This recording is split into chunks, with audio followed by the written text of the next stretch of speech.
Amazon guy, and we just started a new service called My Agency Guy, where we come in and help other agencies, and today's show is going to be dedicated to them. So we're going to have behind the scenes, we've got guests that are going to come on air and ask me live questions. And if you would like to join us and ask me a question live on camera, you can spend about 10 minutes with me on camera. We'll put a link right there in the top YouTube comment as well as the YouTube description.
My name is Stephen Pope. I'm the founder of My Amazon Guy, and we just started a new service called My Agency Guy, where we come in and help other agencies, and today's show is going to be dedicated to them. So we're going to have behind the scenes, we've got guests that are going to come on air and ask me live questions. And if you would like to join us and ask me a question live on camera, you can spend about 10 minutes with me on camera. We'll put a link right there in the top YouTube comment as well as the YouTube description.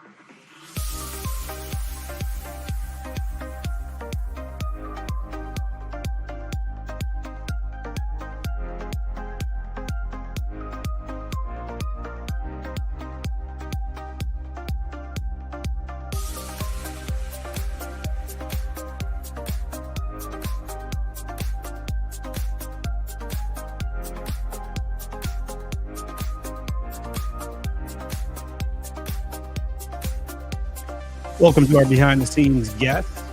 Thomas, do you want to go first? Have your question posted in the chat. We'll bring you in first. Whoever is in the behind the scenes is AMZ. Feel free to type out your question, turn on your webcam. We'll be going live in 4 minutes.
Going live in 10 seconds.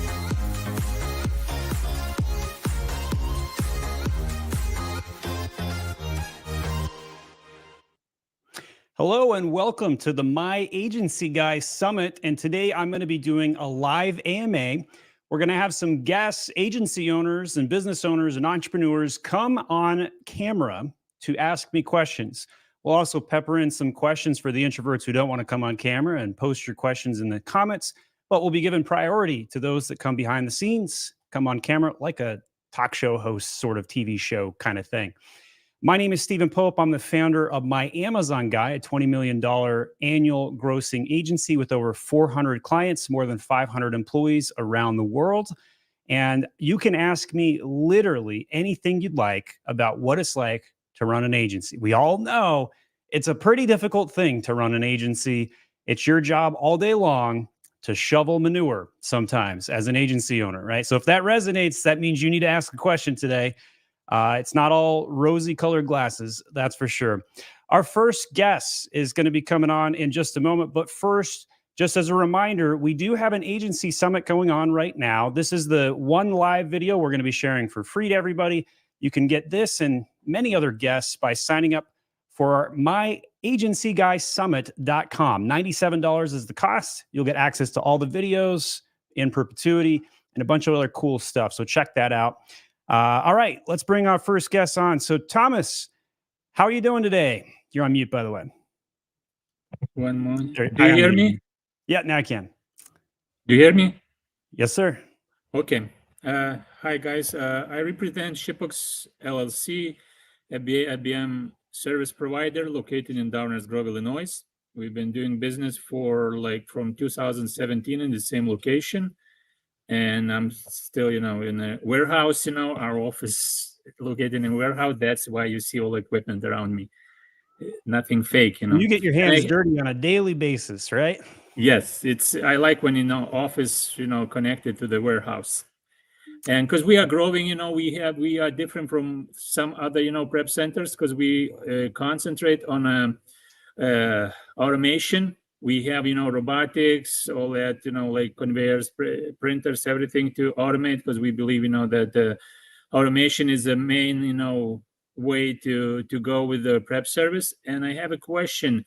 How can we expand, our business connecting with, different agencies, working with the different clients? And it's my main goal, to get more clients coming to our, service because we have one of the best pricing in the market. With automation, we can lower the price, not like killing competition, but providing the best service for our customers. And my goal is to connect with agencies. And how can we do that? So how many customers do you have today?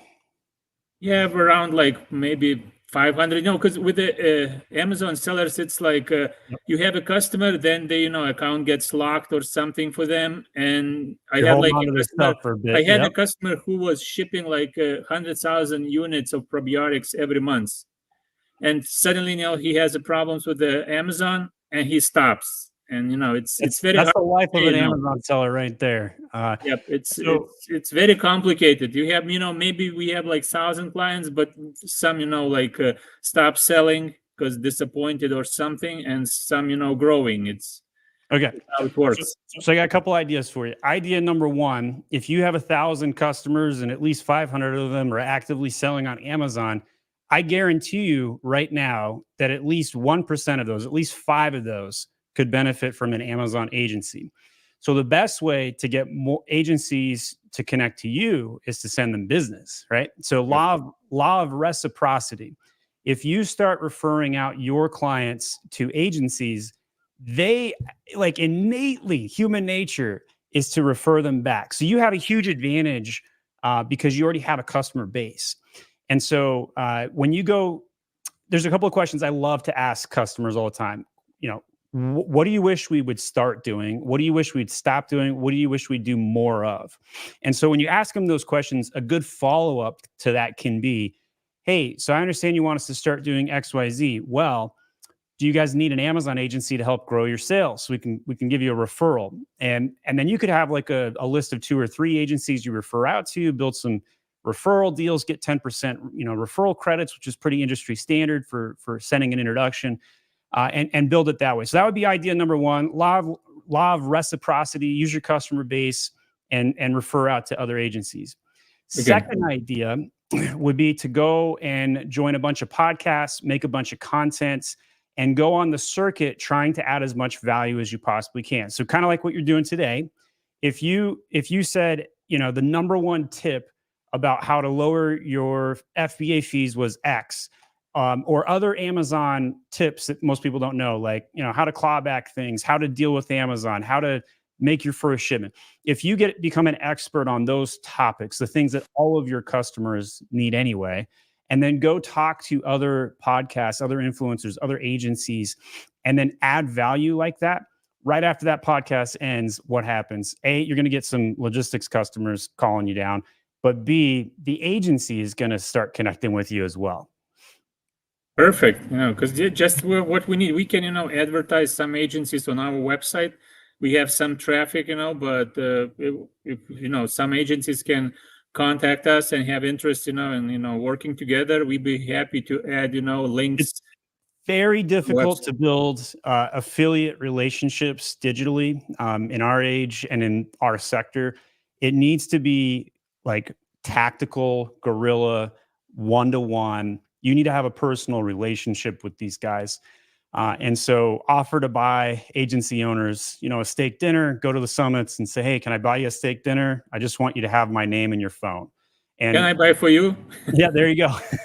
So the disadvantage that a lot of times I have is I've never once ever had a customer say they like their logistics company. Not a single one ever. And I've asked. And so, and generally it's because of one or two problems. Either one, it's too expensive, you get what you pay for, or two, you get what you pay for and it's not expensive enough, and then they don't communicate. And so if you sell into those objections, you can get on my referral sheet pretty quick. Thomas, it was great having you on.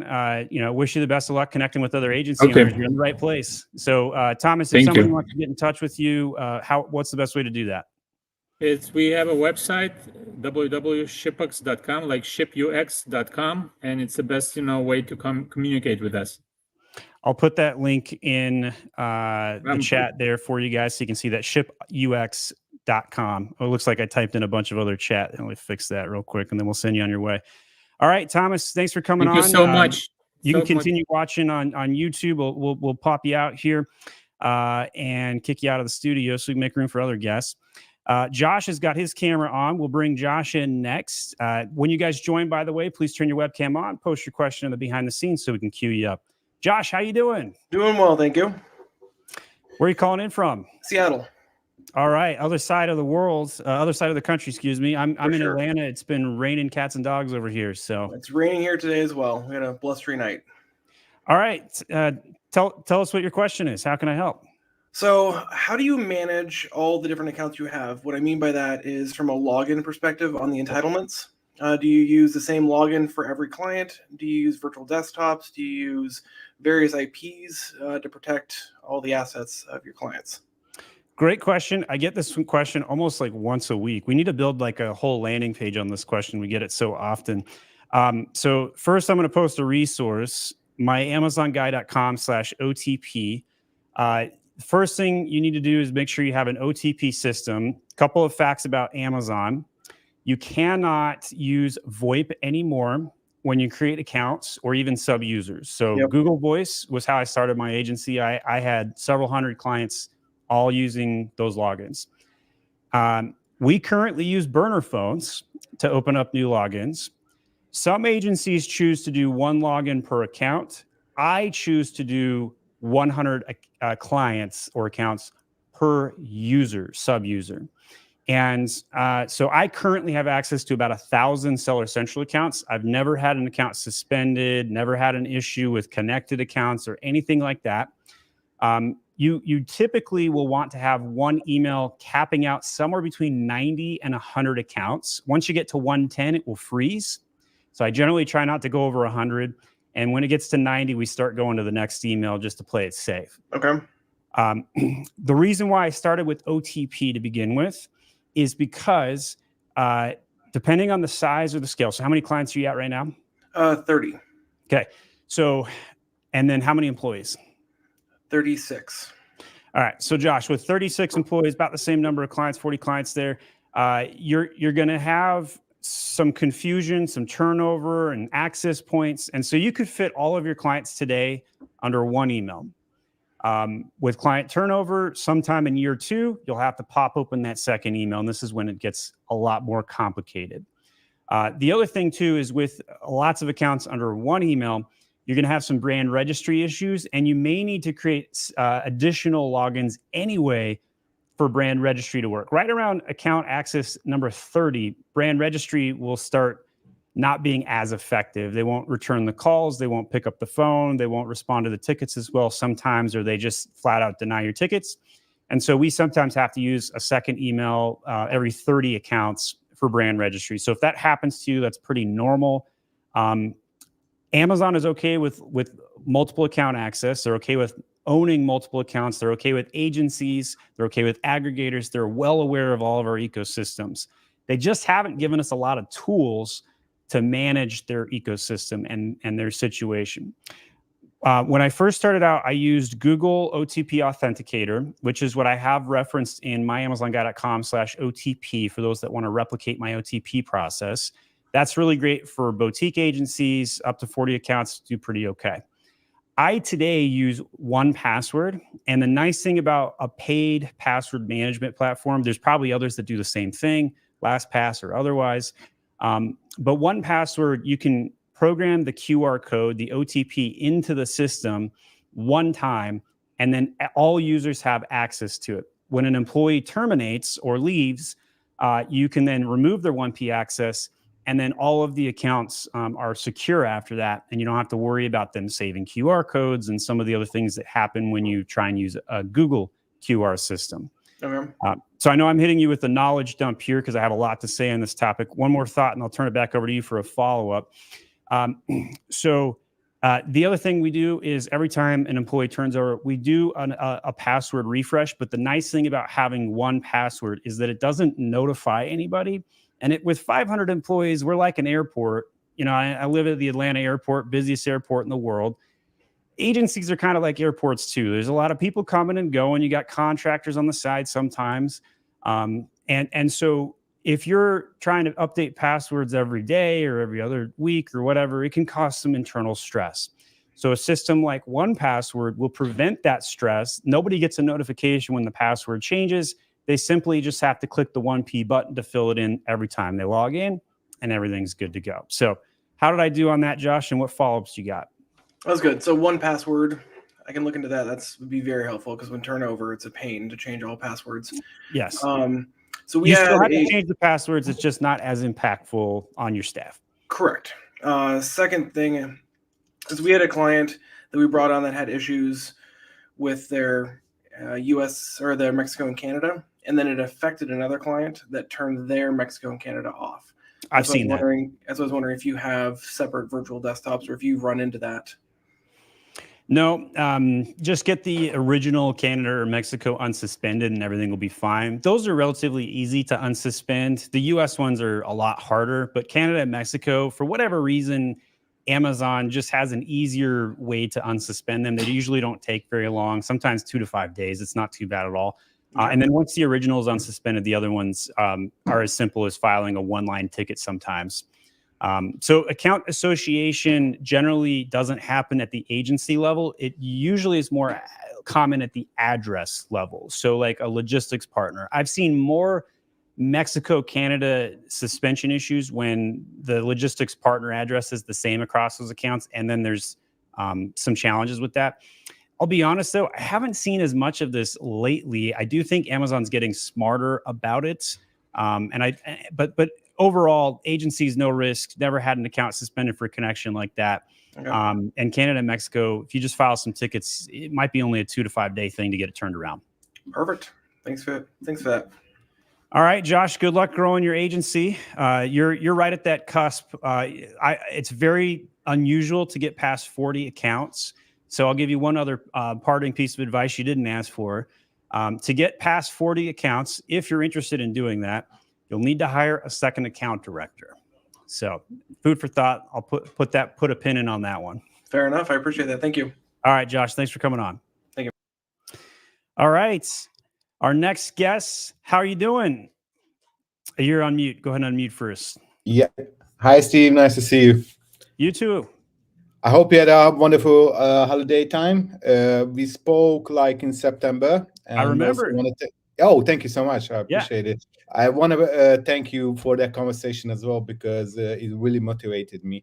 And now, thankfully, I have actually 2 new clients who I'm already working with. Congrats. And actually, I'm so thankful because your live just came up in the best time because I was just in my laptop, just well, what I supposed to do, or like just need some advice, and they just looked up and Isn't the that like notification. the most common thing that happens to an agency owner? You're always in reactive mode, and you're like, Yeah, what do I need to do today? And no client has been pissed off and emailed me today. I need to do something productive. Let me work on the business today. exactly. So glad to have you here. How can I help you work on your business today? Well, I have 2 issues which I would really love to hear your advice on. So I signed a client who is a bit bigger than the retailer which we spoke last year about. So he have 40 products and is also a bit hard for me to handle everything, but I'm doing everything fine. But the client's expectation is a little bit ridiculous. I believe What that have you you done for me experienced. lately? What Sorry. have you done for me lately? That is the question. Exactly for my money. Yeah. Yeah. So and I already explained it to him that, like, listen, because he asked me to provide him hourly details, like what exactly I do in this hour, and I told him already we signed for services, we not signed for hourly contract or whatever. And because Trying it's to so get those many. guys to become more outcome based, right? Where you say, Yeah. hey, what outcome do you want? Cool. I will charge you X dollars for Y outcome. Does that work for you? Yeah, it works for me. Cool. If I'm getting you that outcome, let me do my job. Now you see that's the problem because I'm from Hungary, and this is also a Hungarian client, and Eastern European business type is a little bit, I think, a bit different from the American, right, or something. Well, there's some So. American clients like this too. Don't worry Oh, about that. okay. Or there was my assumption. Sorry about Yeah. that.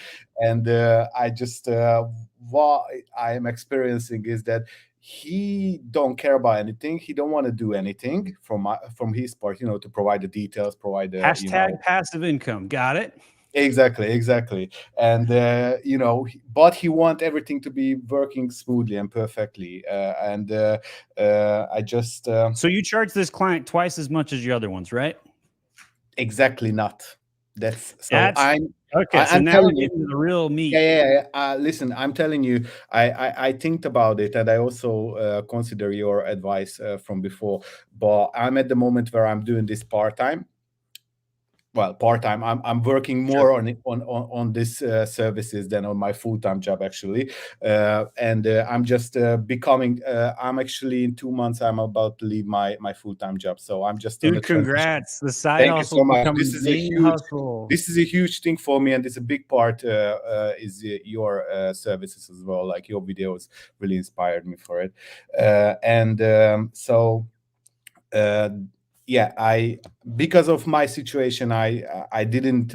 We agreed in a price which is still in my situation is okay, but it kind of ridiculous of his expectations, So, and I so just. you need to have a come to Jesus conversation, so to speak, where you reset expectations and you say, hey, I want to continue working with you, and I've got some good news and I've got some bad news. The good Mhm, news is we can continue working together and I can do everything you're requesting. mhm, Bad news is I have to charge you twice as much, or we have to pull this scope back. Which of the two mhm. would you like? And by doing it as a choose your own adventure to the client, you empower the client to make a choice. And if Mhm. they decide that choice 1 and 2 doesn't work, guess what happens? Choice number 3 appears and you fire them. Fair enough.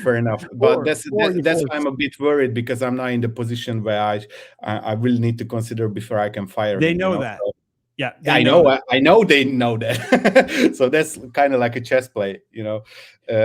So hire a good virtual assistant who can mitigate that or be a Mhm. buffer or something like that. Oh. Another thing you could do is use Time Doctor or other time tracking software and just send Mhm. them an export Call it a day. Sure.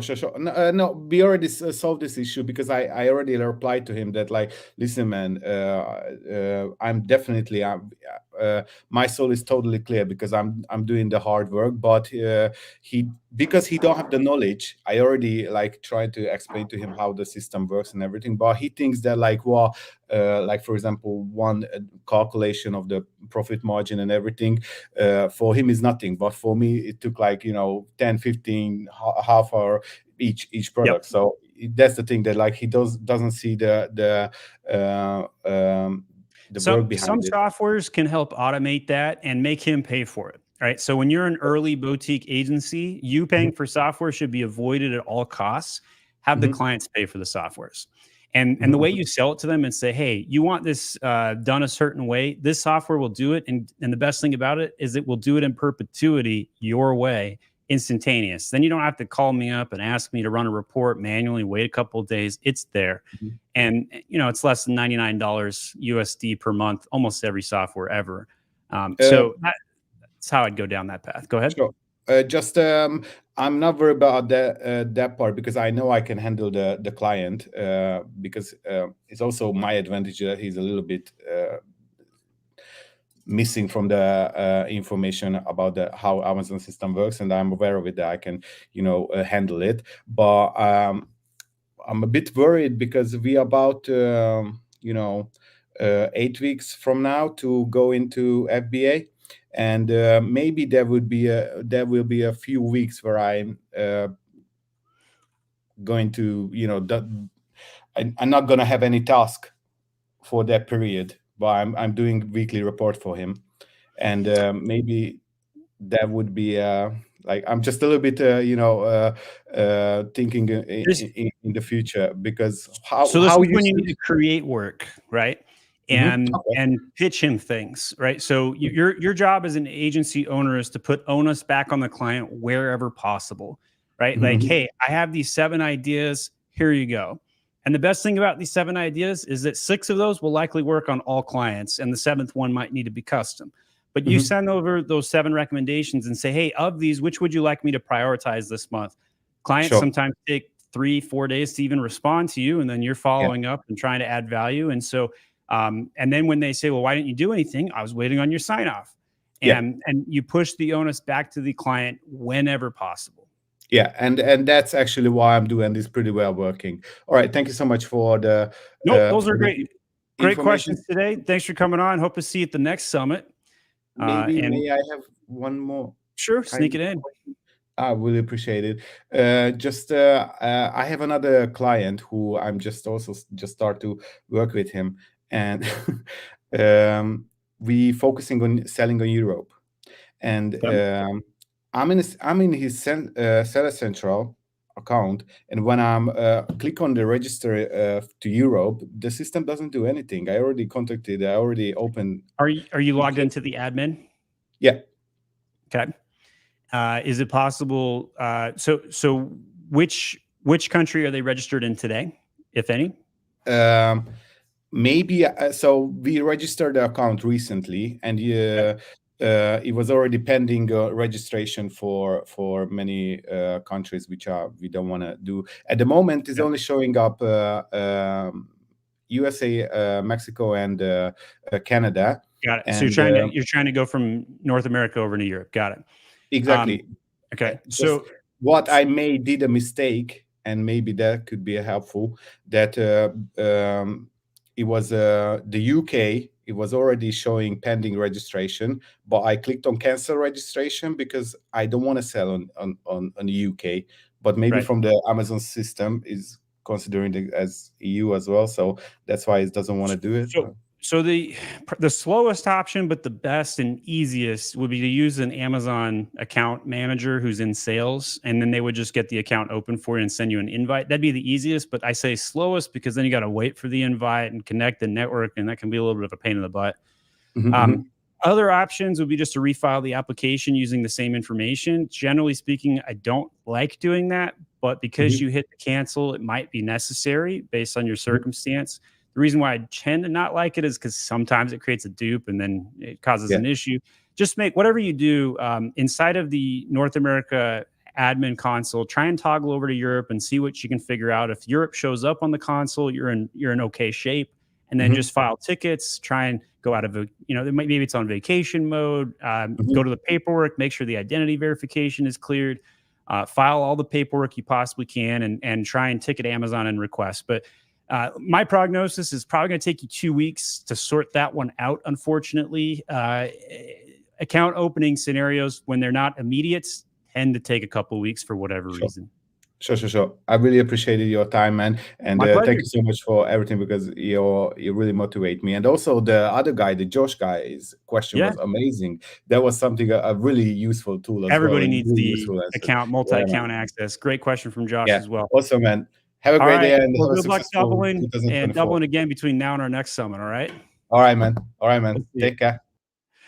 So for those that are just joining us, we're running My Agency Guy Summits right now, myagencyguysummit.com.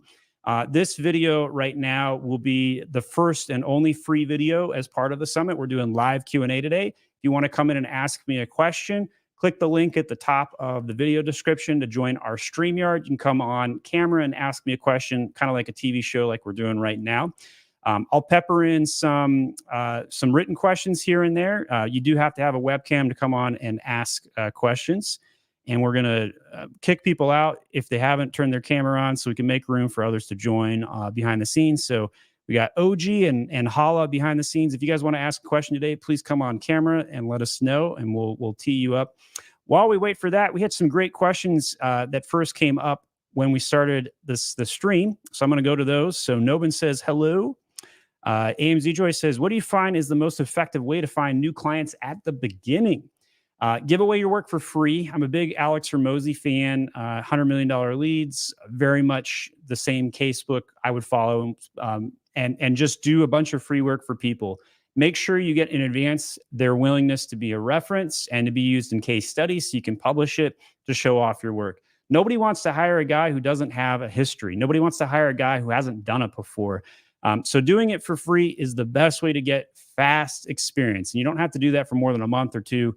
And then the next client that signs up, you start charging them. And then you complete your free trials with the old clients and say, do you want to keep going? Here's my rate. And then over time, you keep raising your rates. You keep asking for referrals. And then you start your content. And I had a really good case study that you guys could check out at myguy.agency/case. And I'll put a link to that in the chat here as well. And we'll showcase this case study. I do have a full video where I walk through this in depth, so this will just be real brief.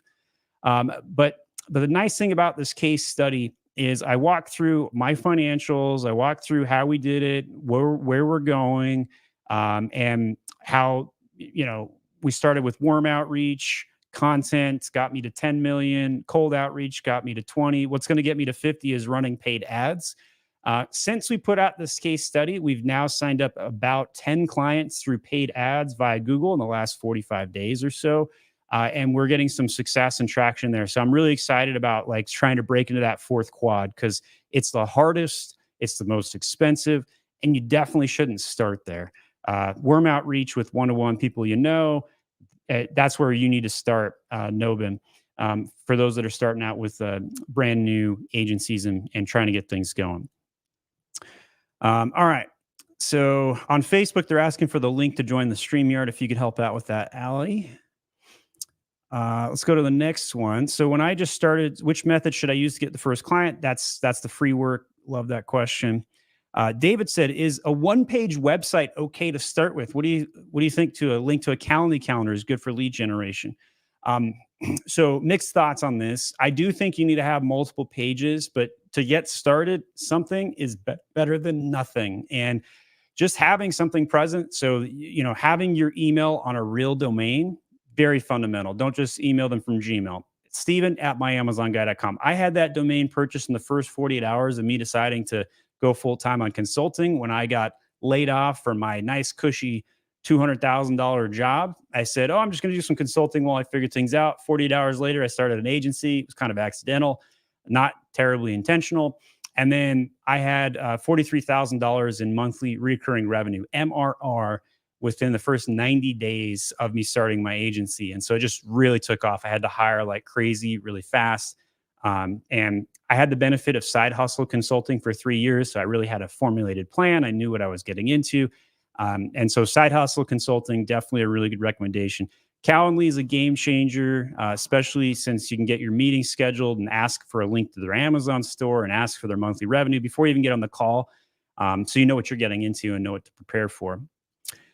Benedict says, how do you get a good potential client database before starting the process of acquiring them as clients? I like Google Sheets. You could have all of your clients' information in a Google Sheet. You can have all of your prospects in a Google Sheet.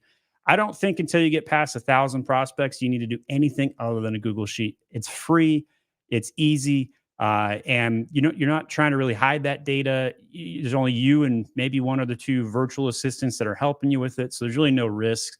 And I think you can get away with that for a long time.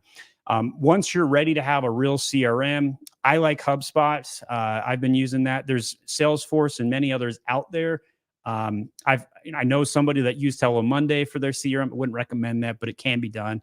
Asana is a project management software, but sometimes the project management and the CRM stuff blend together a little bit. Hello Monday is the best case example. It started as a CRM and then tried to morph into project management, which is why you can kind of get away with it. But then they got conflicting values or conflicting things they're trying to accomplish. So, all right. And speaking of Benedict, we actually have Benedict here. Welcome, Ben. How are you? You're on mute. Can you hear me, guys? Now I can. All right. All right, Welcome good. to the How you show. doing? Thank you. I'm an How agency can I- owner all the way from Germany, so I got a couple of questions. Most of the people watching right now are in Europe. Really? Yeah. The American agency owners think they have things figured out, but the see. Europeans, they know they need some help. So you guys are the humble ones getting help today. So I speak to you guys all the Nice. time. All right. So Sweet. Germany. Yeah, so I'm just going to shoot my questions pretty quick. So the first me. one is, how would you go about contacting potential clients? Would you actually like just call them up straight away by phone? Would you warm them up a little bit via LinkedIn? Would you do like an automated system? That's like where I'm at right now regarding that subject. Okay. How many clients do you have today? 4. And I got 3 pretty big clients, I would say, like bestsellers in like a bunch of categories, right? But like 3-4 clients isn't enough right now. I'm at the point where I like want to grow and like build a small team. Yep. So Yeah. have you hired anybody yet to work for you? No, just like sometimes I would hire like a freelancer just for content things, right? Got it. Yeah. All right. Okay. And then how high drive are you? Are you fearless and willing to do anything? Yeah, sure. I'll go for it. Okay. So cold calling should be easy for you then. Yeah, I've for done those that that in the past, right? In my regular like 9-to-5 job. That's what I've been also doing. So for those that are detail oriented, they're more defensive. They will struggle with that kind of activity and they're going to like fret trying to get on the phone. Yeah. But somebody with high drive, if you got phone numbers, absolutely call them up, right? Right. And if you think about it, if you made 100 phone calls between today and tomorrow, do you think you could sign a client? Yeah, sure I could. Exactly. And so at 4 clients, if you think you could add 20% to your bottom line in the next 48 hours, all you had to do was spend 8 hours cold calling. Boom, that math checks out. So on the screen here is one of the most fundamental quadrants of client acquisition, right? Like the 4 easiest, best ways to get clients, right? So when you first start out, you're at 4 under 10 clients, you're usually warm outreach. People you're asking for references. You might make a post on LinkedIn. I do recommend that. Making content on YouTube, that's where it really starts to take off. That's where it gets one to many, right? And that's quad 2. And this is what got me to $10 million. I got warm outreach to 1 mil, 10 mil content. And so a lot of people would stop there and say, I'm done, right? Like, they're good to go. We kept it going. We started doing cold outreach. And I started cold outreach 2 years ago. And we didn't do cold calling really until like Q3 of last year. We just started doing it. Email cold is dying right now. It's at the very minimum, it's going through a metamorphosis. Email deliverability issues, can't get into the inbox. Google makes major changes this month. Yahoo and all the other engines are Yeah, I heard following. about like the like cold emailing combined with like ChatGPT and like personalize it, yada yada yada, like that sort of thing. So, But so cold emailing is absolutely dying, which means if you have a history of knowing how to do cold calling, then yeah, go quad for it. 3, you're going to have a huge advantage compared to other agencies. And go all in on that. And then once you hit your maximum client load for you, where you can't do sales anymore, that's when you need to hire somebody to do cold calling on your behalf and key up those meetings, right? And because you have an expertise in cold calling, you could SOP that thing in a weekend and tell them exactly what to do. You can monitor their calls. And then that's where you start creating leverage, right? So right now, your time is money. But over time, once you get 10 clients, 20 clients, one or two, one full-time cold call specialist, your leverage doubles, and then you are going to be off to the races. And they're going to burn through your prospect list in a month, and you have to go buy more prospects, and then things just really take off from there. And then quad 4, run paid ads. Try and avoid that one unless you're an expert in it. I wouldn't do that. Yeah. But so if you are more interested in cold calling than content, can you skip quad 2? I think so. But don't skip to the 4th quad and go into run paid ads until you've tested the other 3, in my opinion. Yeah, I wouldn't do that. Thanks for the advice. Anyways, I would have one more quick question, if it's Go okay. ahead. All right. I got a client. He's in the food industry. It's sugar substitutes. Okay. And Low he wants margin. to, yeah, but he's doing pretty good. He's like bestseller in every category with every product. He's doing pretty well. So now he wants to go pan EU, right? He wants to go and sell in other marketplaces, France and Europe and stuff. Yeah. France and Europe. But he hasn't figured out the issue with like changing the product information on the product, right? You have to change it to the different country. Then you also have to do the recycling thing. There, you have to sign up for the recycling of the product in every country. There's like different instances you have to sign up for. So each country is going to have its own regulations. Yeah. But in general, I recommend just go live with what you got today and forget the regulations until they force it on you. Now, there's some that was the plan pros for like this year, because my client has been pushing it off. We had like a meeting today, so I want to do it like this year, starting off like as a new thing, go international, right? So. Well, I mean, going live in those countries before you figure out all the regulations sometimes works, right? So, for example, US into Canada is probably the easiest one and the one I have the most experience on. Getting beauty products, topicals in Canada, NHP, and some of that's a lot more difficult. But food items, generally speaking, between US and Canada, not so bad. I literally just add my ASIN and ship it over, and we're done.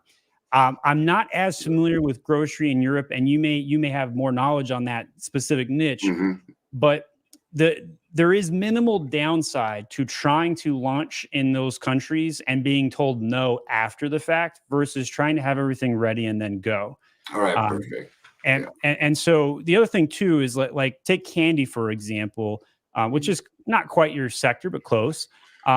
People have some candy when they have like sugar-free chocolate and stuff. So some people will buy candy across borders all the time. So, for example, a lot of German candy is sold in the States.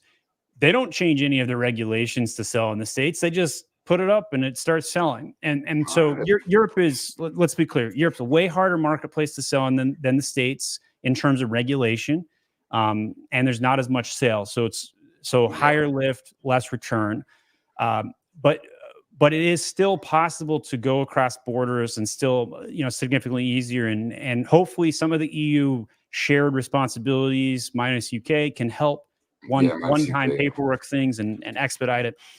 But I guess what I would say in closing is you don't need to become an expert on international logistics to be a successful agency owner. You can say, hey, I don't know anything about this, and refer it out and still benefit from finding that source. So, one of the guys that works at my Amazon guy is Kevin Sanderson. He's our VP of marketing.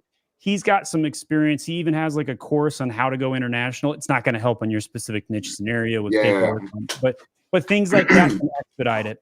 But when you're small, you end up saying yes to too many things. And so if you think about this problem for more than an hour and don't know what to do, just say no and go. I got you. Yeah. I invested a lot on that one before, like so much time just figuring out for him how to do it. Then I sent options, yada, yada, yada. But yeah, if you've got a core and your core is really good and you're a 10 out of 10 and you know you can sell that thing over and over, the more time it's you gonna sell work for sure, the faster you're going to scale. So for example, I chose my Amazon guy, right? Like I'm all in on Amazon. Now I did spin up my Walmart guy and Etsy and eBay guy and whatever else. I even have my agency guy technically, right? But at the end of the day, people are always going to know me for Amazon, and I'm coattailing off the Amazon brand and I'm focused there. And so when somebody wants help with Amazon, I'm hoping I'm one of the first people they think of, right? It's memorable, it's easy to say, it's easy to spell, it's colloquial, yada, yada.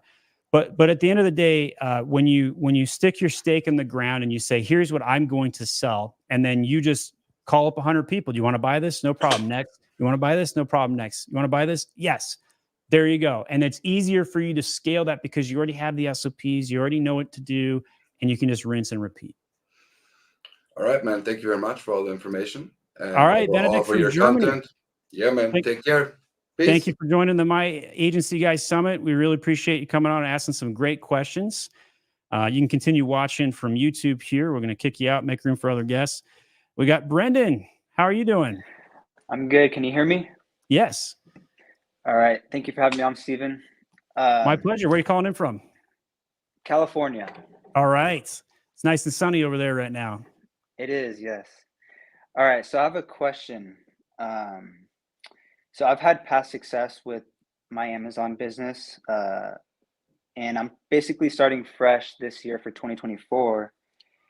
I have about $10,000 saved up to start a new business, and I'm wondering if you recommend I look into starting an Amazon agency, starting a new product, or starting a YouTube channel talking about my past success. Okay. And so you've had experience selling on Amazon. Is that what you just mentioned? Yeah, I've had experience. I've sold products on Amazon. I've done a little over 6 figures in sales. Okay. Is that retail arbitrage or private label? Private label. Okay. And did you shut that down, sell it off? I shut that product down. Okay. Why did you shut it down? Profit margin just got way too slim, too competitive for that product. Okay. And how long ago was that? I shut it down about, honestly, like a few months ago. Okay. All right. So the reason I'm investigating a little bit there is to understand, you got your hand burned a little bit, right? Yeah, you probably made some money, but then it started to get a little hot.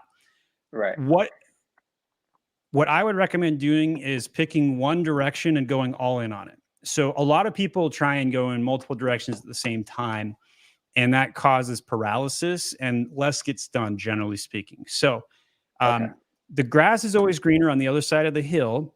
Every product business owner is thinking about getting out and doing something different. You're thinking about opening up an agency. So I'm going to ask questions to see if we can narrow down, where your real heart is and see if we can figure it out together. So when was the last time you did product research? It's probably been a year. Okay. So if you're sitting on 10 grand and wondering, and you haven't done the product research yet, why? I'm a little bit worried about just how competitive Amazon is getting. And the profit margins are slimming down. And I don't know, I guess I'm just a little bit worried. That's about it. Yeah. If you lost that $10,000, would you still be able to pay rent and have a shirt on? Yes, I would. Okay. So you technically could do it. Yeah. But the sense that I'm getting from you is that you don't really want to do the product thing, which is why you're looking at other green hills. Am I reading this right? Yeah. Yeah. Okay. So I guess your homework, if you choose to accept it, is to try and rule out doing a product business. And so there's a lot of ways you could go about doing that. One way would be to go do product research and remind yourself how much you don't think it's going to work. Right. And like go slay your dragon one way or another. right? Okay. Maybe while you do that exercise, you find a product, you fall in love with it, you do it, right? That's Okay, true. that would be one way you could do it. Another way is you say, hey, I've done it. I don't think I'm qualified enough to pull this off. And you say, I'm going to shut that out of my brain. Now, someone like me, I have a very difficult time doing that. And I have to go like spend time trying something and iterating before I can shut that part of my brain off. Okay. So you decide what works best for you, but your homework item is to try and rule it out. You're not trying to rule it in, trying to rule it out, right? So Okay. sometimes the negative can be easier to prove than the positive. All right. So Okay. now let's talk about agency. How many Amazon accounts have you logged into in your life? Just my own. Okay. So you're not qualified to open up an agency today, Right. but do you have a full-time job or are you free? You're free right now? I'm basically free right now. Okay. So step one, if you want to do an agency, go do free work. So Okay. if you had to classify your skills right now, PPC, SEO, design, catalog, troubleshooting, merchandising, listing creation, launching, what is your number one skill? I would say listing creation is probably my number one skill, and like getting photos and videos for listings. So when you say getting them, do you mean like going out and sourcing them, finding a photographer, or shooting them yourselves? Like all of the above, like sourcing, Yep. basically hiring a photographer. All right. So if you want to start an agency, you have a choice to make. You can be the Okay. generalist or the specialist. The generalist is, what do you need help with? Sure, I can do that. The specialist is, here is my very specific service. Here is the price tag. Do you want to buy? Okay, great. Let's move forward. So if you don't have a lot of general experience, it's often easier to start with the specific niche and then work your way up. So if listing creation or photography sourcing, which there's not a lot of margin there, by the way, Okay. is your hotspot, then you could go create a domain and build out a one-page sheet where you say, here's my service, here's how many listings I've created, if it's a good number, or here's examples of listings I've created, and just show the picture since your live listings are down, and use that to showcase your work and tell your story like that, like you mentioned early on, right? And here's how I did what I did, here's how I can do it for you, and here's the price tag. Okay. And So the go ahead. agency would only pay me once to do all that, or is it like recurring? It depends, right? Okay. So a specialist niche, here's my service, pay me $500, I'll make your whole listing. Okay. Or if you want a recurring model, listing creation and design recurring models are the most difficult to create. And that is because scope is all over the place. One client's got 100 SKUs, another client's got 2. How do you build a reoccurring model that fits everybody? It's just generally not very easy. So one way I do it at my agency, and we sell this as an SOP as part of our My Agency Guy package, is to have tiers. And I would say tier 1, you get 1 design a month. Tier 2, you get 2 designs a month. And then I'd go through and specify what that includes and an amount of copy. And I have it down to a T, man. Like, this is very specific. And then here's your price tiers. And every tier you go up, you get a cost savings. Pick your tier. Now, generally speaking, I don't release those tiers to the public. I don't even tell the customers that I have design tiers. I just say, oh, based on what you have, I think you need this amount. Here's the price. And if they say no, no problem. Let me go down to my next, package. I don't use the word tier. I don't say anything like that. I just say, here's what else I can do for you. How does this sound? And then we figure out where their comfort level is. You have to ask some probing questions sometimes. But I'll be honest. If I were in your shoes, I probably wouldn't try and solve a reoccurring model out the gate. I would go for the finite. Give me a job, here's the price tag. Like the sort of thing you would find on Upwork or other freelancing sites. Start with that. And the best thing about it is if you do 3 of these jobs and you start hating it, guess what? You're done. You don't have to do anything else, right? You just finish it and move on. But if you like it, you can raise your rates, you can hire people and start going down that path. Would you say that PPC is like the most important thing an agency can offer? 100%. But it's also the most common competitor you're going to have. For For every agency like mine that does everything, full service, PPC, SEO, design, catalog, merchandising, and anything in between that, there are 100 PPC only agencies. Okay. It's probably also going to be harder for you to start the PPC agency because you only have one account under your belt, and Yeah. you're gonna make mistakes on your first 5 accounts. I just guarantee you just won't even know what you're doing initially. Okay. So if you want to do some free PPC work, by all means do it, but be honest about your background or experience before you go in there, Right. because you're going to mess people's accounts up initially. I guarantee it. Unless you find somebody who's done no PPC and you're starting them out and you're testing things, you get a little bit more of a runway with that. But stick to what you know is generally what I recommend doing, and then expand on it once you're successful. All right. Thank you so much. All right, Brendan, diving into whether I should start an agency and how to do it. Oh, by the way, here's the other best net benefit of starting an agency. There's literally no upfront costs, zero, Okay. just Okay. your time, right? You know, building a website and putting up a page and a Calendly and whatever, sure, whatever. But like we're talking dimes and nickels instead of product investment of 10K, shipping it out to China, waiting 6 months.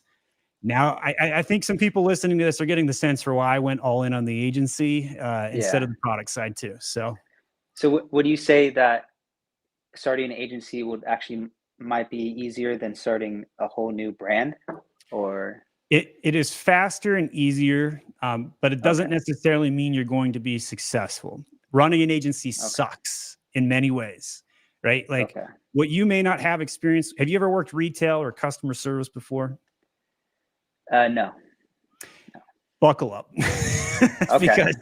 because you're going to see the worst of mankind during your service as an agency. You will see people who will steal from you, who won't pay their bills, who will ask the world of you. You'll have people trying to get free work out of you all the time, and they will mistreat you. And in your world perspective, I guarantee you a year into this will be completely different, right? Like all of your preconceived notions about other people will change. Now, having said that, it's a very profitable business to be in, right? Margins are fantastic. I run a 43 to 45% net margin, unheard of in the industry. I want to be clear. Most agencies I talk to struggle in that 15% net margin, but they're also happy doing what they're doing. And that's after they pay themselves. And they don't outsource enough. And there's all kinds of mistakes we could go into, but you're first starting out, dabble, do some consulting, make some posts about how you're dabbling. And you know, for the next 30 days, I'm going to be doing XYZ for free and get some experience under your belt. Just test it out. Start with that. And if you like it, then start charging, or go start out the gate and do a special niche service like we talked about and start charging right out of the gate. Either way, I think you'll find out quickly whether you want to do it long term. Okay, so you would also recommend starting like a YouTube channel talking about like Amazon and all that? Day one of me starting my agency, before I even knew it was an agency, I made a YouTube video. Day one. And my video was how to build a brand store on Amazon. Today, this video has well over 250,000 hits. It is not a great video. However, everybody loved it. And it was super helpful, especially for its time, coming up on 6 years ago. And so like that video still generates me clients. In my first YouTube videos, I was putting my cell phone number out. I get calls years later. I went back and redacted it because I was done with that. But you know, like I'm telling you, I grew millions of dollars in making content. If you just tell your story and share your expertise, but be honest for where you're at. Don't call yourself an expert until you are, right? Be like, hey, I'm a young guy. I've done XYZ. I've generated $200,000.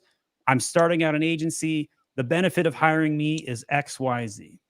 And then document your journey and explain. And then once you get those clients under your belt, you start sharing stories about what you do. And they resonate because people love that stuff, right? Like think about it this way. When I did sales, people would get on the phone call and for first 15 minutes, wow, I can't believe I'm talking to Stephen Pope. I've watched 15 of your videos. You've helped me so much. Can you help me do this? There is no selling on those calls because they've already sold themselves. It's the Philip J. Fry Futurama, shut up and take my money situation. So that's the power of content. Okay. One of our, we're talking to Benedict about his cold calling.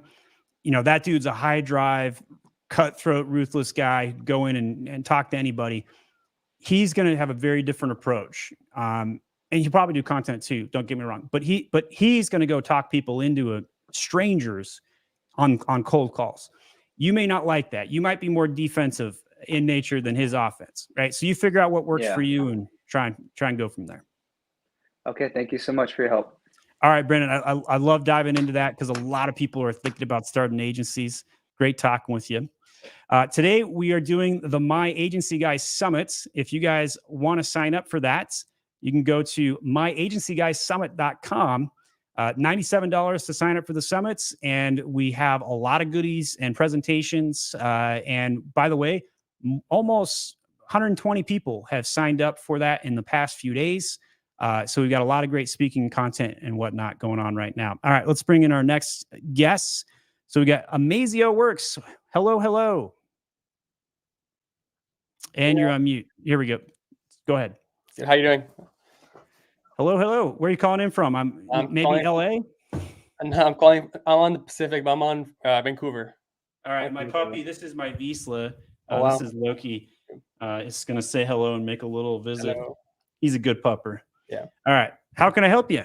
Good. First off, I want to say I really appreciate your content, everything.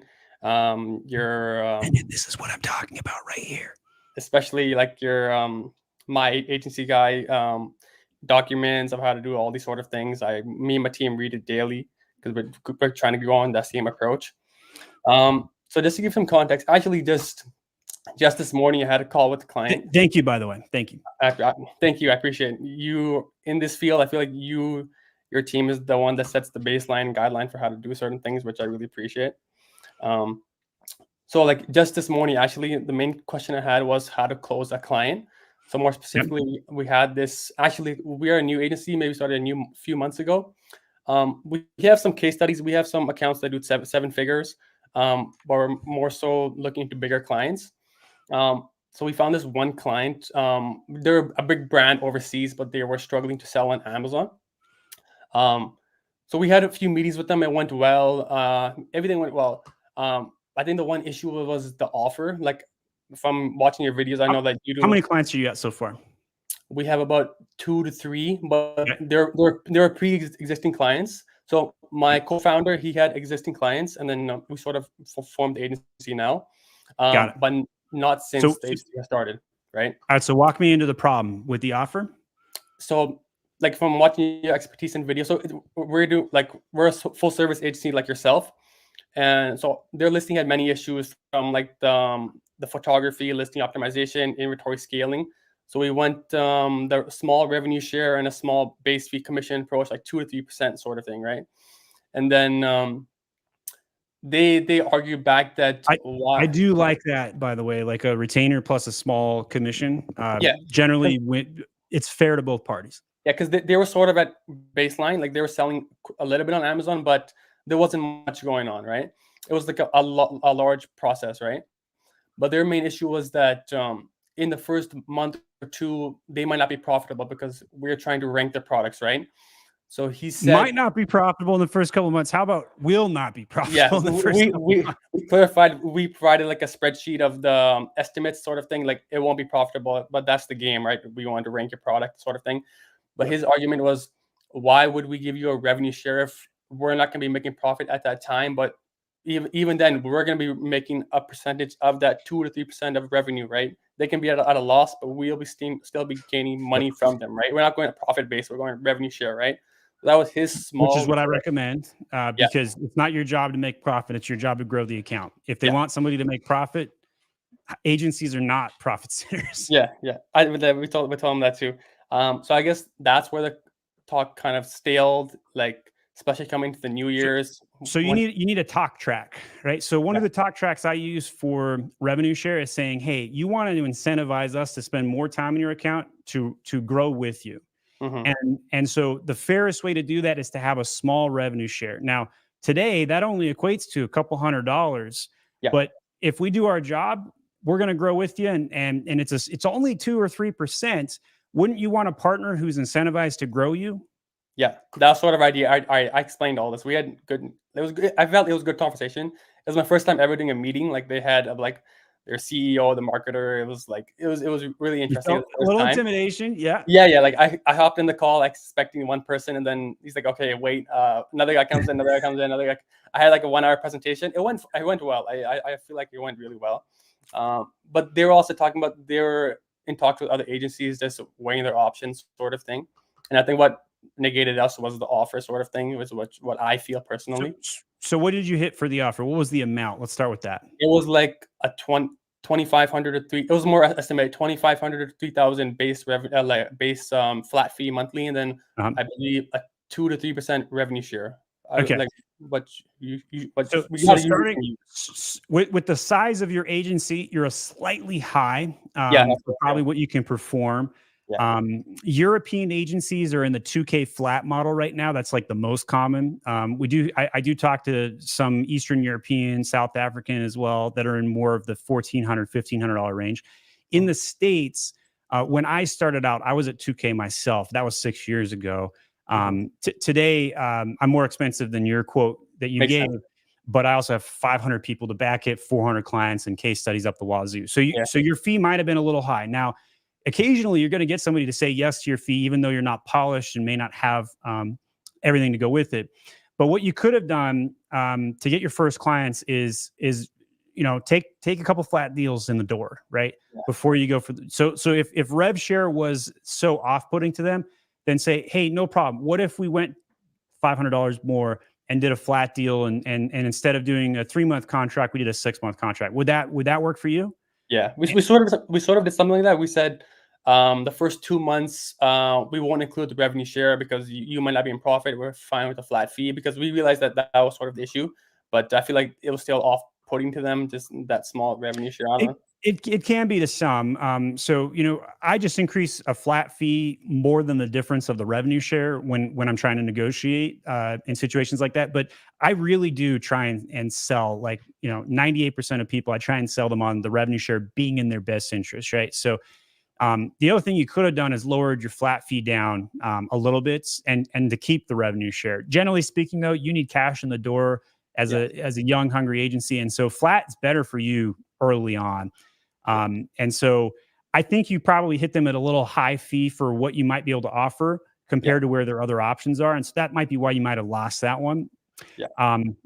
You also mentioned presentation. I'm not a real big fan of presentations. I like the consultative approach where I go into the account and I show them on screen. I'm like, here's what I do here. Here's what I do here. Here's what I do here. Here's the price tag to do all that. Does that sound interesting? And they're like, yeah. Okay, cool. Here's how much it would cost. Does that work? Is that unreasonable? No. Okay, let's move forward. Yeah. And I would close 33% of meetings like that. My team closes closer to 25%, and that's pretty dang good for me. For me to be able to do 33 and my team to do 25, that's really good leverage. Yeah. So before you do sort of the meeting, do you ask them for permission into their account to analyze their account health and everything? No. Many agencies do. I don't. The amount of tools and information that we have today, like Helium 10 and just the ability to see what they're up to, and I know all their keywords. There are so many things you can talk to without looking at an account. Now, if you want to go look at an account and audit, and you're going to spend the time to earn the business, that will sometimes improve your conversion rate.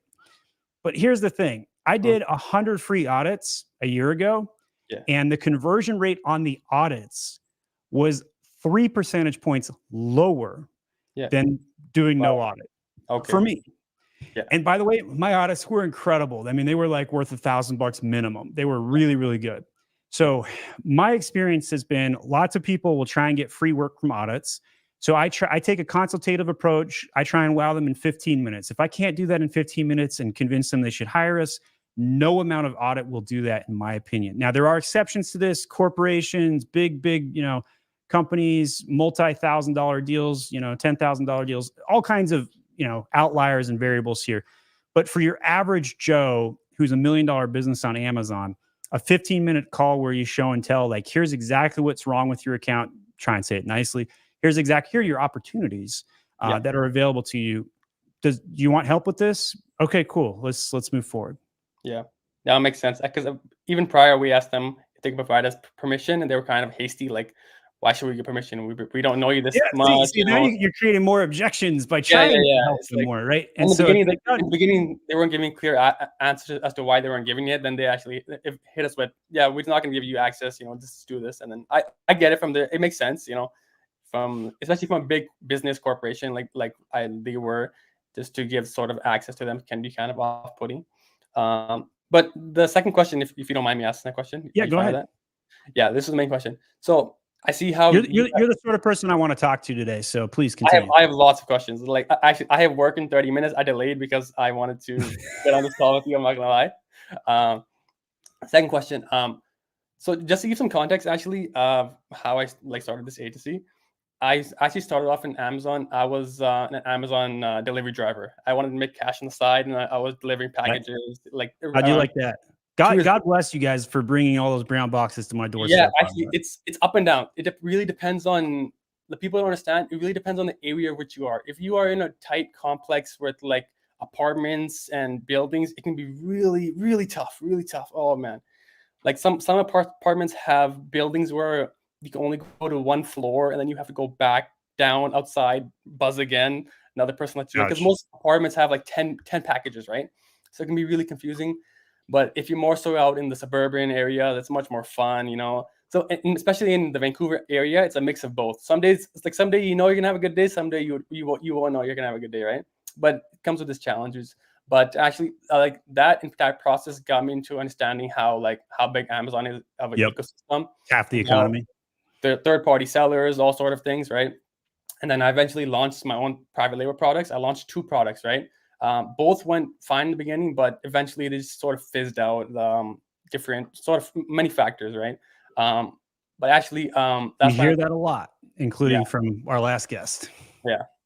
So that's when I looked into the agency game. Actually, my business, my co-founder is actually really big in the auditing, advertising game overseas. So it's kind of a good mix of both. So right now, what we're doing is we're going the content route, but more specifically, short form content on YouTube, TikTok, IG, Facebook Reels. Because to be honest, I feel like YouTube, the long form content, you have dominated the space already. Like everyone knows my Amazon guy, Stephen Pope. The video content is right, right. That's where everyone goes for the information, which you sort of originated, right? So what we're doing is we're sort of doing short form content. There is room for more, I assure you. You could have a video outrank one of mine in the first week of it going up. But by all means, do it on other platforms. Keep YouTube for me, sure. Yeah. So right now, our goal is to make 5 videos a week. With me, I'm fine with the camera. I have a whole setup. We have an editing team and everything. My main question is finding the content sort of thing, getting content weekly. Where should we get these ideas from? For you, was it just off the top because you already knew everything sort of thing? I did not know everything, nor do I currently know everything. Yeah. However, I got asked every question ever. And so what I would do is every time a customer asked me a question, I would make content out of it, even if I knew nothing about it. Yeah. I would go research it. I love learning. I love testing things out. And I would share my hot takes all the time. So a lot of my content, I wing it, and I just happen to get it right more often than I get it wrong. Very few times I get it wrong, in fact. And so by answering customer questions and helping them, it really did well.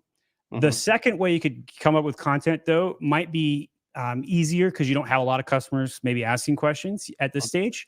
Yeah. And that is simply write down the top 10 problems all of your customers have, and then make 10 pieces of content on all 10 of those ideas. There's 100 pieces of content right there. And you might say, well, won't I get repetitive? Absolutely. And you should be, because guess what? Nobody watches every single Instagram reel from you. Yeah. 100%. Right? If you do Reddit or another platform and you see things get reposted from time to time, but they still have 10,000 upvotes, there's a reason for that. It's because they're part of the 10,000 today. That's a super niche Reddit reference for those that get it. Anyway, Reddit's kind of gone downhill the last couple of years. I kind of hope it dies. All right. So make lots of content, repeat and recycle nonstop. And the other thing too is all of the people that work at your company, ask them, what questions were you asked today? And put it all into a doc and just keep a content doc going nonstop.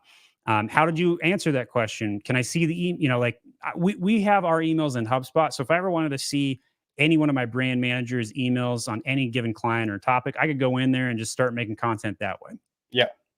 Okay. Yeah, it makes sense. I feel like I'm at the stage where once I just make the first video, I'll keep posting, because we have a team. We have a guy that has content approach. Yep. We have a guy that makes scripts. I do the content creation. We have editing team sort of thing. I feel like we have a good team and balance. But yeah. Well, very good. I keep looking over to my left because Loki has gotten into some dog treats and a bucket of them. And he's like, I think he figured out how to open it up, but I'm not entirely sure. Yeah. All right. So thanks for coming on, man. I wish you the best of luck trying to close some more deals. Yeah. The more experience you get, the easier it gets. That's the good news. But you got a lot ahead of you.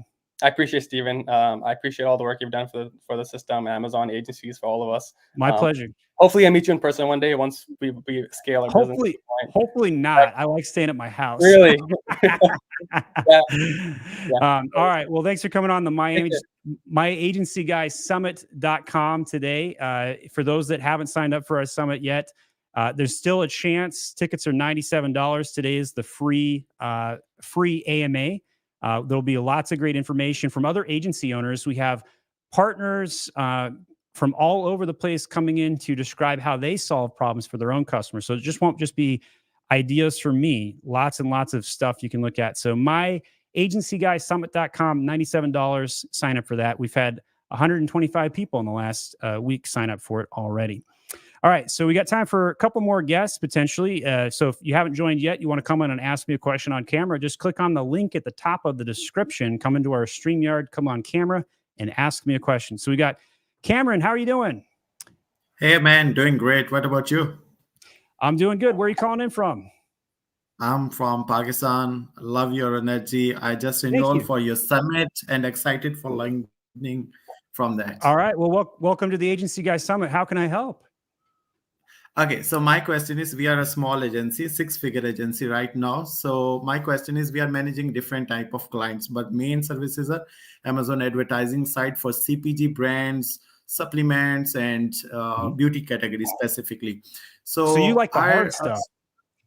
Yeah, it's really hard product. stuff, but I love that.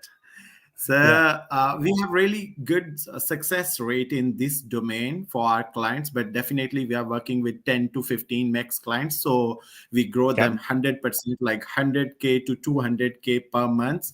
And some small clients, their revenue is suppose 10,000, 15,000. So my first question is, how to charge our clients? Like right now we are charging a fixed price, like $1,000, $1,500. But when a brand hitting like 100K per month and we are scaling them to 200K. Yeah. So you want to charge more? I would want to charge them.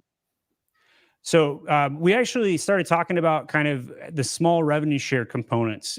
So somewhere between 2 and 3% can be a really big help. And so if they're at 100K, now the challenge that you might have is that you're at commodity pricing, and so a revenue share of that size will be more than double your flat retainer right now.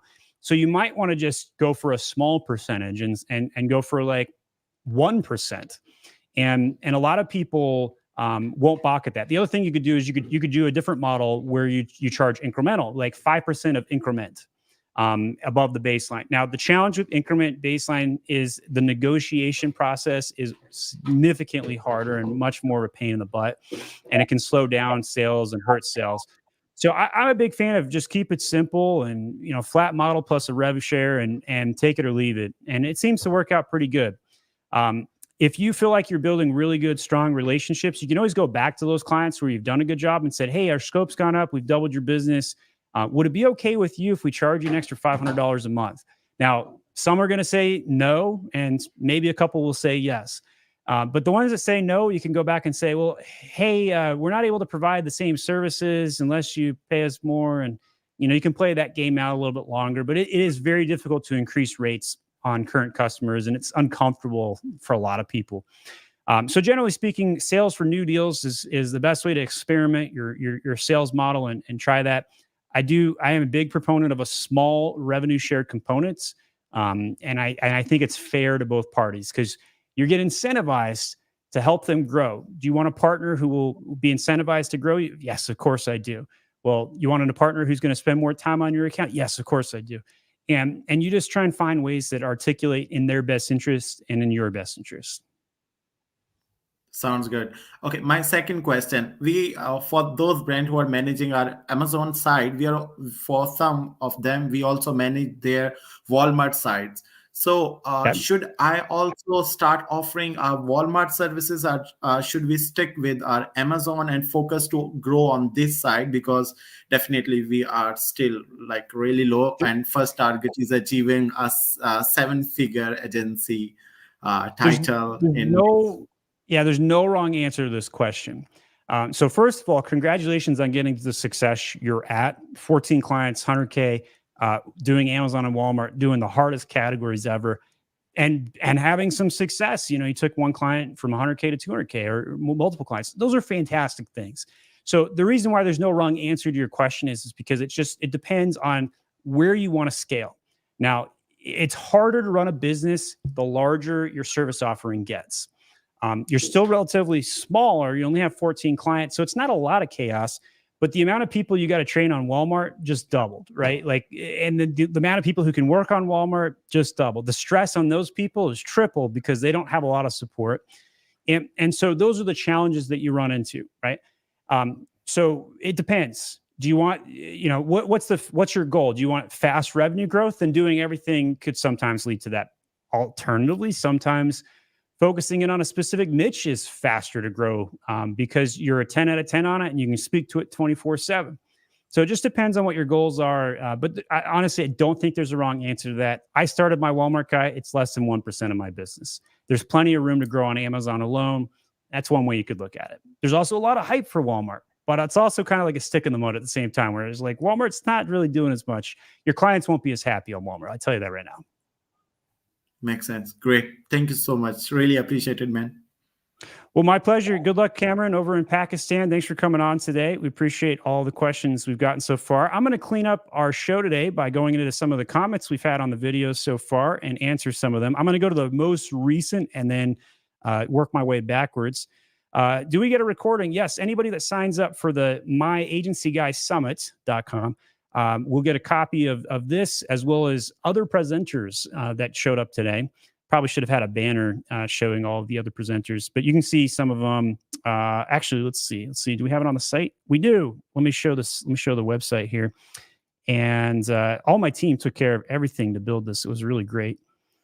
So we've got John Cavendish of Seller Candy. We got Kyle Hunt, Lean Agency Coach. I love Kyle's LinkedIn post. Mina with Trivium Group, really strong PPC agency. Justin Rowe of Impactable. Michelle Bonadana, Vantage BP. Philip D'Orazio with Palmetto Digital Marketing Group. Say that 10 times fast. Day 2 crew right here. We got John Tilley, Jeff Skolnick, Rito Java, James, Jordan, and Jalad. Many other great partners coming our way. $97, grab your ticket. Go to myagencyguysummit.com and you can snag all of those. Will be recordings you can get available as well. Also, if you want to get special discounts on hiring me for coaching, there is part of that as part of the program. You get $100 off, or basically get the summit for free if you hire me for a coaching session. Let's keep going down. Amazon made easy as F. I'm loving this. Well, thank you very much. B Scene, what is the best way to find a client if I were to start an agency today? Social media, without a doubt, content creation, and basically talking to everybody you know. Be like, hey, I am doing free PPC for the next 90 days. Do you know somebody who would like some free PPC work, or whatever service that you're trying to do? We've got somebody offering PPC services. Once you start an agency, how do you scale up in offering client other services such as A+ content and SEO? I'd say A+ content is probably the easiest one to add because you just hire designers and there's some good margin there. It's just the difficulty is in the English and the translation. When you outsource, some of those challenges can come up. But hiring a designer is very easy to do for agencies. So I would start there. SEO, way more complicated. Now, I do offer all of my Amazon SEO knowledge for free, and you can recreate it and follow the same process. Multiple SEO phases. You can find my content just typing in SEO phases, my Amazon guy. But it's a lot harder to convince a customer to pay you to do their Amazon SEO. So I generally don't recommend expanding there publicly, and just do it privately as part of your normal package. Appreciate your efforts from Ash. Thank you very much. Hi, Steven. I just need your advice. I know nothing about digital marketing, but I'm interested and would like to learn. Please advise and guide me how to start, what's important, etc. That is an impossible question to answer succinctly. Suffice it to say, you need experience, and you need to be probably what I would say to you, go become an intern at an agency. And I'll plug my Amazon guy here. If you guys want to get experience, you can go to myamazonguy.com/internship. And we hire people with zero Amazon experience. And we got this really funny picture of interns. My favorite is the redhead with the glasses. We've hired hundreds of internships. This is an evergreen role. We're never going to end our internship program. And the reason for that is agencies are a high churn model. And so I found my best way to make a good margin was to just teach a lot of people with no experience. And that's how I built my model. This doesn't work for most people. Don't try and recreate this necessarily. But for those that are good teachers, hiring interns can be one of the most cost-effective way and rewarding, because you create careers. You help these people. And it's going to be very, very beneficial. So here's me. I was over in the Philippines. Got to shoot a nice little clip with a couple hundred Filipinos. That was lots of fun. I'll be going back to the Philippines here shortly. Okay. Jamie says, Steven, I'm an American trying to grow an Amazon agency, but I definitely don't have it all figured out, brother. So I need your help. Well, my agency guy is built to do just that. We sold thousands of Amazon SOPs, and we noticed that 40% plus of our customer clientele were agencies. That's why I created my agency guy, to serve the agencies who have nowhere to turn. Amazon seller support sucks. And so we created SOPs on how to navigate all of these different challenges and where to start. And so, Jamie, we're definitely here to help you. Let me know how I can help you. Kayla says, how do you prioritize tasks? Focus on the #1 best-selling ASIN and optimize all aspects, or optimize certain areas at the same time of multiple products that sell well? Kayla, there is no wrong answer to this question. It's really dependent on your own personal take and preference. Scope can be an answer to this question as well. Like, depends on how much the client is paying you. The other thing I would say is, where do you think the biggest impact can be had? Start there. So for example, I think the main image on Amazon is the most important, most impactful. We call it the Amazon image CTR hack. And we help customers all the time there. And we'll start there. PPC is probably the second, SEO third, design fourth, catalog troubleshooting in a weird fifth, but sometimes first if the listing's yanked, and other challenges that can come up, strandings, suppressions, etc. So it just depends. Where do you think is going to be the most beneficial to the customer? The other thing you can do, Kayla, is just ask the customer, what do you want? I find that if you just ignore all other agencies, ignore all of your competition, and just simply ask customers, what do you want? And give it to them, you have a massive, successful business waiting to happen. And so that's what I've been doing for the past 6 years at my Amazon guy, now my agency guy, and we're expanding the business accordingly and doing what agencies need now. Stephen Lawson says, and as always, thanks for providing so much value, Stephen. Do your agency SOPs include wholesale specific SOPs, specifically on operations side?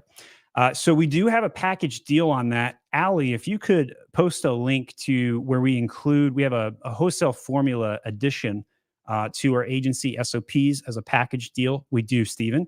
I would recommend that for you. Ali will post a link for you so you can take a look at that.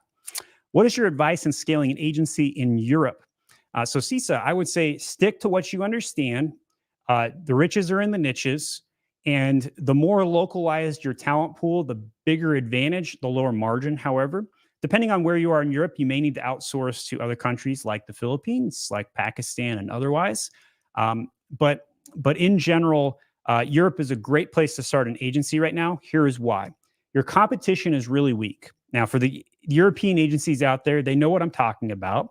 And the rates are super low right now. And so what's going to happen is you're going to see rates go up. Agencies are going to start charging more in Europe, and the clients are going to be able to pay for it. Why? Because Amazon is growing in Europe, especially Germany and the UK, and up and comers in Spain, Italy, and other areas, Netherlands, etc.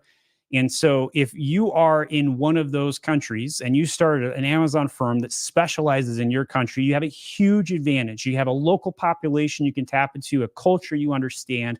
And so it's just a great place to start an agency right now because the competition is immature, it's primitive, and so it's very easy to do. Much harder in the States right now, still very doable though. We'll take a couple more questions here as we wrap up today. I actually have to take a sales call in 5 minutes. This is genius. Love your passion about teaching and providing a place for interns. Thank you very much. Carlos says, greetings from Spain. A lot of people today. How do we get clients? Well, since I have kind of given some piecemeal ideas on this throughout our session today, if you would like to pay me lots of money to get my best ideas, go to myguy.agency, and we're selling our SOPs on how to get clients, my full acquisition model. You get copies of my contracts, copies of sales calls from last month with my own sales team, where I talk about how to do all of these things and do that. Otherwise, make content and call everybody you know and give out free stuff. Law of reciprocity. Read a bunch of persuasion books. You'll see what I'm talking about. That's how you can get clients in the meantime, if you don't want to buy the program. That is our show today. You can purchase things from me if you want to support the show by going to myagencyguy.summit to sign up for our summits and see all of our great speakers that are coming up in the next today and tomorrow. We're going to have a behind the scenes AMA tomorrow as part of it. So if you want to keep your question private, you can do that as part of the summits. We have SOPs, we've got the summits, we've got lots of cool things all here to serve all over at myguy.agency. Thanks for watching our summit today. It's my pleasure. My name is Stephen Pope. I'm the founder of My Amazon Guy, a $20 million agency, now the founder of My Agency Guy, and we're here to help other agencies grow. So hopefully you found some value. If you like today's show, whether you're watching the replay or live right now, hit that thumbs up, helps us with the algorithm. Add a comment with one thing that you liked or learned. It helps us know where to focus more of our content. And if you watch this with the replay and have a question about something, you never know, I might come back and answer it for you. So leave those comments. That is the myagencyguysummits.com. We'll see you guys later.